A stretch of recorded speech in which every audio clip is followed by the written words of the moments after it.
Magandang hapon! Mga pala si Binibining Rosmichelle Joy, di Kalambang, ang pangalawang tagapagpulat sa hapon na ito.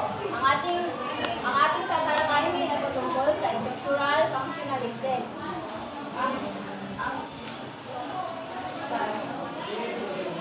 Ang structural functionalism is a perspective which describes society as a social system that has a social structure of its own, made up of different parts that are interconnected. Ano ba?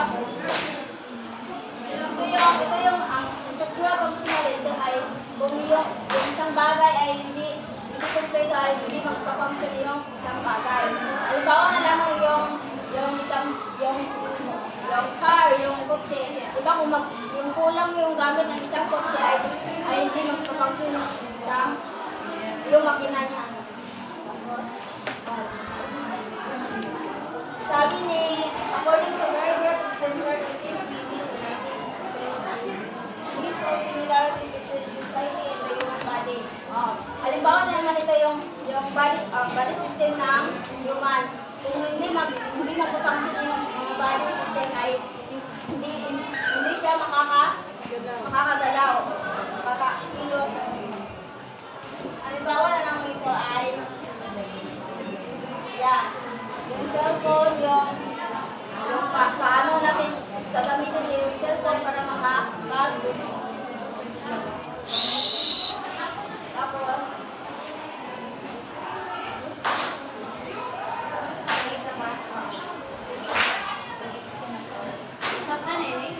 sabdan niya. Kung wala,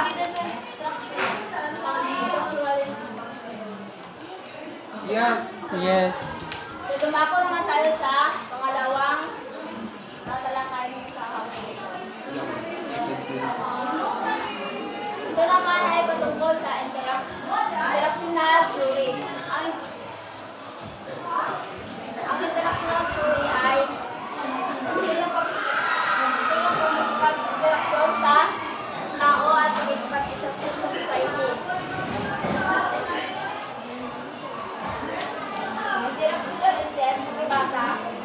It's a theoretical perspective that derives social processes such as conflict, cooperation, identity creation from human interaction. It is the study of how individuals act within society. Ito daw study na kung paano magkumalaw yung tao sa isang society.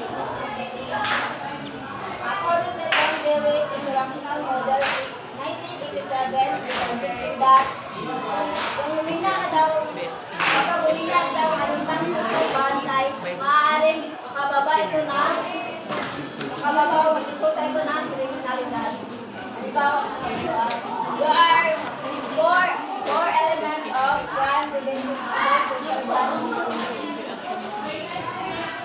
Number one is diba, alam naman natin kung ano yung dilim, yung pagkikipag-manong natin sa ating mga magulang, pagpasok sa aparalan, diba, kung ano natin. Mga gawain natin. Ang pangalawa naman ay involvement in conventional activities, mga bagay o mga aktibidad sa ating buhay. Halimbawa na lang yung pagpasok sa paaralan, magtrabaho, diba ito yung mga aktibidad sa ating buhay na kailangan natin. Pangalawa naman ay attachment. Ito yung pagkikipag-ugnayan sa ating mga magulang o ating kaibigan or iba pa.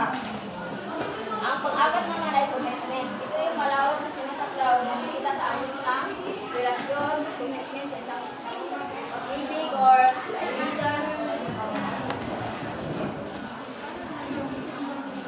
Ngayon, ang aking tanong ngayon ay paano natin ito maiugnay sa isang kriminalidad?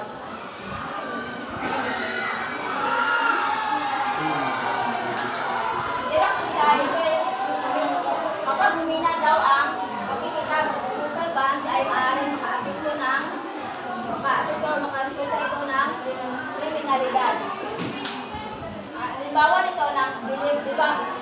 Ang bilib ay nakagawian natin. Kapag kapag magpili kayo ng kapag magmamano kayo ng activity sa ating mga magulang. Pero dito ay nakabukinig mo ba? So, kung hindi ka magmamano sa isang matanda ay parang pagtingin sa isang lipunan sa iyo ay ikaw ay masama kasi hindi ka nagmamano. Parang baliktad ang sitwasyon. Sa involvement, combination activities naman ay yung parang ganito. Tapos, yung sa pamilya naman, di ba, sa pamilya attachment. Di ba, ito yung apat na elemento ng interactional theory, social bonds.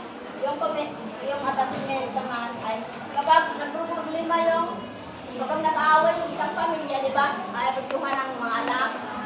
Kung hindi naman sa amin ka rin, parang mag-rebelde or kung nagkapit yung asawa or yung asawa na. Tapos, mag-gangster, pasok sila sa gang. Sa bilis naman, di ba, yung iba ay parang nag-a-adjust sa kultura ng isang lipunan. Kaya parang naguguluhan sila dito.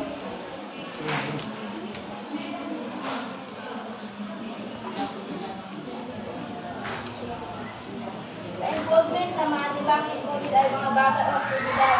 Pasok ng eskwela.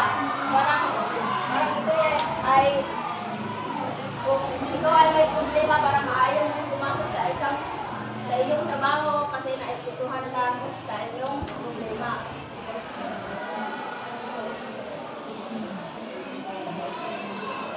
Sa involvement naman ay kung papasok ka ng paaralan or ano ba yung papasukan mo ay dapat actually, the interactionism here is not dili lang na familiar sa ato because it was already discussed.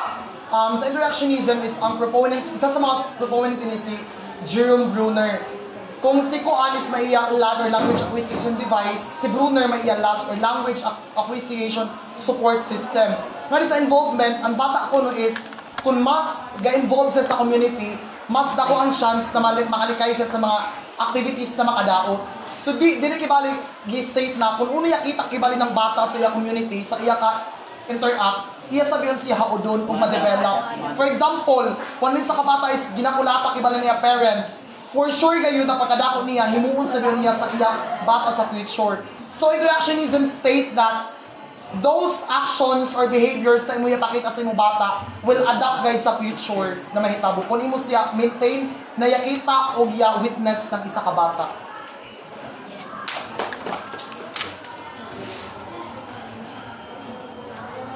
Ginubuhay kong kaso yun, di ba? Yun, yung sinabi ni Jeffrey dito ay kung palagi nakakita yung isang bata ng pag-aawa ng isang ina o isang ama ay, di ba, maaputuhan yung anak at magpapasok ito sa dumpster.